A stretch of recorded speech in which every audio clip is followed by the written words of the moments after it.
Prosseguindo no artigo, ele diz o seguinte: dizer que pentecostais só ouvem a verdadeira exposição da palavra em igrejas reformadas, por outro lado, é uma afirmação preconceituosa para dizer o mínimo. Aliás, alguns expoentes mais exaltados do calvinismo parecem sugerir nas entrelinhas que os pentecostais formam parte de um evangelicalismo subdesenvolvido, ou terceiro mundo teológico. Isso é um absurdo, né? Eles querem fazer como que essa definição das Assembleias de Deus, mas na verdade, quem poderia ser definido como terceiro mundo teológico ou quarto mundo teológico, seja o que for, na verdade são eles, porque eles nunca, de fato, saíram da Igreja Católica, tá ok? E ele prossegue: ora, é verdade que os assembleianos, em especial, não priorizam a pregação expositiva como modelo homilético, mas isso não quer dizer que eles desprezam a exposição bíblica, tá ok? E tem sim muitos que eles fazem pregação expositiva, né? Eu vejo muitos pregadores na Assembleia de Deus, a igreja onde eu estou, na Assembleia de Deus em Todos os Santos, pessoas que fazem sim pregação expositiva, e que junto com a pregação expositiva, eles estão também procurando fazer um avivamento, mas que tenha pregação expositiva. Se não houver exposição da Bíblia, se for apenas, vamos dizer, um momento de avivamento, ok? Faltou alguma coisa no culto, né? O momento de avivamento, ele não é errado, ele não é ruim, mas ele não pode tirar o momento da explicação da palavra de Deus, o momento da exposição da palavra de Deus. Prosseguindo, presbiterianos e outros segmentos reformados praticamente canonizaram a pregação expositiva. Para eles, foi ela que virou o mundo às avessas, não uma pregação por tópicos. Entretanto, isso é um equívoco, pois as pregações de Estevão perante o Sinédrio e a de Paulo no Areópago, por exemplo, evidenciam que um sermão por tópico, ou até mesmo improvisado, pode ser bíblico e cristocêntrico. Ademais, embora nas festividades das Assembleias de Deus prevaleçam as pregações temáticas que não são necessariamente antibíblicas, é um exagero sem tamanho afirmar que não há pregações expositivas entre os pentecostais assembleianos. Na verdade, o problema não está no método, mas em quem prega e como prega.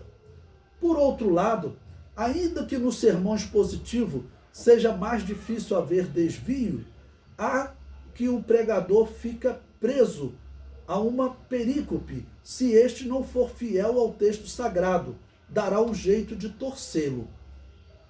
Né? Nós vemos, quer dizer, eles torcerem exatamente nos exemplos de determinadas pregações, como Romanos capítulo 7.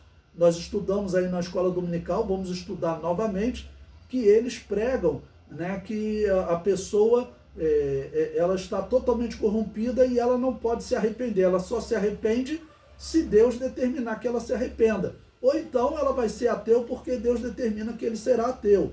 Né? Isso é um absurdo. Ele prossegue: temos visto exemplos nesse sentido, aliás, inclusive entre os pregadores expositivos calvinistas. É comum, por exemplo, ouvi-los amoldando o texto bíblico à sua maneira de pensar. Exemplo clássico, dizer que a palavra todos e mundo, quando referente à obra expiatória de Jesus, aplica-se a todos os tipos de pessoas eleitas para a salvação, supostamente antes da fundação do mundo, e não a totalidade do mundo. É claro que os calvinistas, eles torcem isso, e vamos lembrar, não foi Calvino que inaugurou essa heresia, ele pegou da Babilônia apocalíptica, era para eles terem vergonha disso, mas eles expõem isso querendo dizer, até mentindo, que Calvino, ele que foi o elaborador dessa doutrina, não foi, ele trouxe da Babilônia apocalíptica, ele pegou da Igreja Católica. O artigo prossegue: igrejas reformadas e pentecostais creem que Jesus é o único Senhor e Salvador. Ambas, embora tenham como visões diferentes, creem no princípio da reforma protestante, os 5 solas, Eu creio naqueles princípios. Só que, como eu expus antes, e nós teremos um capítulo para falarmos desses 5 solas, né? Nós veremos que a igreja reformada, ela não está, acho que na página 101 para vocês. As igrejas reformadas, elas na verdade não seguem os 5 solas. Eles seguem doutrinas que não estão nas Escrituras. Então, isso está errado. Ok? Prosseguindo. A despeito, ambas, portanto, devem priorizar a pregação aos perdidos e não ao proselitismo. A despeito de nosso orgulho denominacional, nenhuma denominação, por mais antiga que seja, é a detentora da mensagem de salvação. Eu não digo que a Assembleia de Deus é a detentora da salvação. No meu entender também, as igrejas batistas, por exemplo, nós recebemos membros da igreja batista, nós não rebatizamos eles. Nós reconhecemos como um batismo válido, são cristãos, tá ok? Mas em relação às igrejas reformadas, eu já tenho dúvida em relação a isso. Na verdade, quando alguém me pergunta, falar assim, olha, eu estou pensando em ir para a igreja luterana, não faz isso não, meu irmão. Vem para a igreja cristã, vai para a igreja Assembleia de Deus, vai para a igreja batista, tá bom? A igreja metodista wesleyana também é uma igreja que ela como que nasceu da reforma, na igreja metodista reformada, mas ela abandonou aquelas doutrinas reformadas. Qualquer igreja, se amanhã a igreja presbiteriana abandonar e de fato começar a seguir os 5 solas, somente as escrituras, aí sim nós vamos recebê-los como irmãos, porque eles vão deixar de batizar crianças, por exemplo, tá bom? Ainda que não existam pesquisas comprobatórias, é evidente que há um amplo movimento de troca de igrejas desde a Reforma Protestante. Haja vista o próprio Lutero, que criticou os dogmas do romanismo e rompeu com o papado. Sem dúvida, há cristãos descontentes com as denominações, inclusive as tradicionais, e muitos têm preferido não pertencer a igreja alguma, aqueles chamados desigrejados, né? Não obstante, por ironia, formam parte da igreja dos desigrejados, os quais dizem não ter pastor, mas seguem ensinamentos de gurus na internet, né? E já está quase terminando. Ele prossegue.